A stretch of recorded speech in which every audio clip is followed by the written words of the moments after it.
కష్టంతో దారికి తెచ్చాం. ఆ రోజు మీరు చూస్తే 1995 పరిపాలన ఒక మోడల్ పరిపాలన, కష్టాల నుంచి బయట తీసుకురావడమే కాకుండా మళ్ళీ ఒక స్ట్రాంగ్ ఫౌండేషన్ వేసి ముందుకు పోగలిగాం. అందుకే మీరు చూస్తే ఈరోజు దేశంలోనే తెలంగాణ రాష్ట్రం నెంబర్ 1 రాష్ట్రంగా ఉందంటే దానికి ఆ రోజు తెలుగుదేశం పార్టీ వేసిన ఫౌండేషనే కారణం అని చెప్పి కూడా నేను మీకు తెలియజేస్తున్నాను. అయితే మళ్ళీ ఒక 10 సంవత్సరాలు మేము అధికారం లేకుండా ఉండే పరిస్థితికి వచ్చాం. 2014 విభజన జరిగిన తీరు మనలందరినీ కూడా చాలా కలపచెందిడిగా చేసింది. చాలా ఇబ్బందులు పడ్డాం. నాకైతే ఆ రోజు చాలా మంది ఆదాయం అంతా హైదరాబాద్లో వస్తుంది, ఈ రాష్ట్రానికి ఆదాయం లేదు, కనీసం పెన్షన్లు వస్తాయా, లేకుంటే మా జీతాలు సకాలంలో వస్తాయా, అభివృద్ధి ఏమవుతుందని భయపడిన రోజులు. అయితే దిశ 2014లో మళ్ళీ ఆ రోజు ఎన్డీఏ బీజేపీ తెలుగుదేశం కలిసి పోటీ చేశాం. పవన్ కళ్యాణ్ గారు బయట నుంచి ఆ రోజు సపోర్ట్ చేశారు. అక్కడి నుంచి మళ్ళీ ప్రజల సహకారం తీసుకున్నాం, అనుభవాలంతా కూడా ఉపయోగించాం, సమర్థవంతమైన నాయకత్వాన్ని ఇచ్చాం. 22.5 మిలియన్ యూనిట్ల కరెంటు కొరతుంటే 3 నెలల్లో కరెంటు కొరత లేకుండా చేసి మళ్ళీ మిగులు కరెంటు సాధించిన పార్టీ తెలుగుదేశం పార్టీ. 5 సంవత్సరాలు వినూత్నమైన మార్గాలతో ముందుకు పోయి కరెంటు ఛార్జీలు పెంచకుండా సోలార్ కానీ విండ్ కానీ ఇలాంటి వినూత్నమైన మార్గాలతో కరెంటు ఛార్జీలు తగ్గించడానికి ప్రయత్నం చేశాం. ఆ రోజు నేను ఒక మాట చెప్పాను, భవిష్యత్తులో కరెంటు ఛార్జీలన్నీ సోలార్ వల్ల ఎంతో ప్రయోజనాలు వస్తాయి, ₹1.50 నుంచి ₹2 లోపల యూనిట్ వస్తుందని చెప్పాం.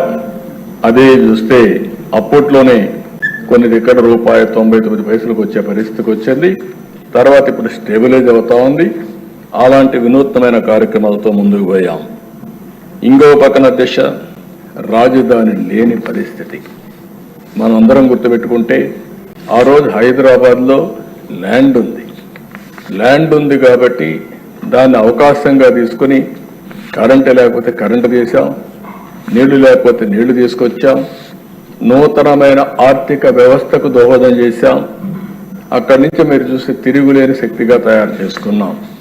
ఇక్కడికి వస్తే ల్యాండ్ లేకపోతే ఆ రోజు నేను ఆలోచించి ఇక్కడే నారాయణ గారిని ఆ పని మీదనే పెట్టి ఆ రోజు 33,000 ఎకరాలు 29,000 మంది రైతులు ఒక్క లిటిగేషన్ లేకుండా స్వచ్ఛందంగా ముందుకొచ్చి ల్యాండ్ పూలింగ్ లో ₹1 ఖర్చు పెట్టకుండా ఇచ్చారంటే అది నమ్మకం, విశ్వాసం, ఒక నమ్మకంతో ఇచ్చారు. ఆ 33,000 ఎకరాల భూమి గవర్నమెంట్ భూమిని కలుపుకుంటే దగ్గర 55,000 ఎకరాల భూమి వచ్చే పరిస్థితికి వచ్చింది. దాంతో మీరు చూసి ఇలాంటి వినూత్నమైన కార్యక్రమాలు మనం పోలవరం 72% పూర్తి చేశాం. అదే తెలుగుదేశం పార్టీ గారు ఉంటే పోలవరం ఈ పాటికి 2020-21కే పూర్తి అయి ఉండేది, దాని ఫలితాలు వచ్చేటివి. అంటే ఆ దిశ ఇలాంటి పరిస్థితుల్లో 5 సంవత్సరాలు ఆరో తీసుకున్న నిర్ణయాల వల్ల 13.5% 13.5% గ్రోత్ రేట్ సాధించి దేశంలో అగ్రస్థానంలో నిలబెట్టిన గవర్నమెంట్ తెలుగుదేశం పార్టీ గవర్నమెంట్ అని చెప్పి కూడా నేను మీకు తెలియజేస్తున్నా.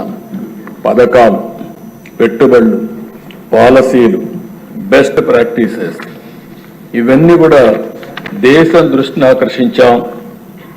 అంతేకాకుండా అనేక విధాలుగా మళ్ళీ రాష్ట్రాన్ని గట్టెక్కించడమే కాకుండా ఒక నమ్మకాన్ని క్రియేట్ చేశాం.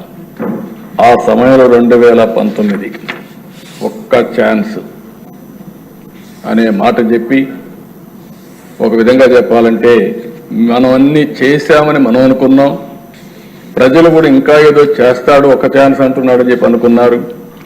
ఓటేస్తే ఏం జరిగిందో ఒక్కసారి మనం చూస్తే ఆ దిశ ఇప్పుడు నేను రివీల్ చేస్తున్నా. ప్రజలు అర్థం చేసుకున్నారు కాబట్టి 93% స్ట్రైక్ రేట్ ఇచ్చారంటే అది ఒక చరిత్ర, వాళ్ళు అర్థం చేసుకున్నారు. కానీ ఇక్కడికి వచ్చి మేము రివ్యూ చేస్తా ఉంటే నాకు 4 నెలలు 5 నెలలు పట్టింది. ఒక్కొక్క రివ్యూకి పోతా ఉంటే నమ్మలేని నిజాలు బయట వస్తున్నాయి. మనం అనుకున్న దానికంటే ఎక్కువ విధ్వంసం జరిగింది. నేను ఆ రోజు చెప్పాను విధ్వంసం జరిగింది అని చెప్పాను. అంటే లోపల ఏం జరిగింది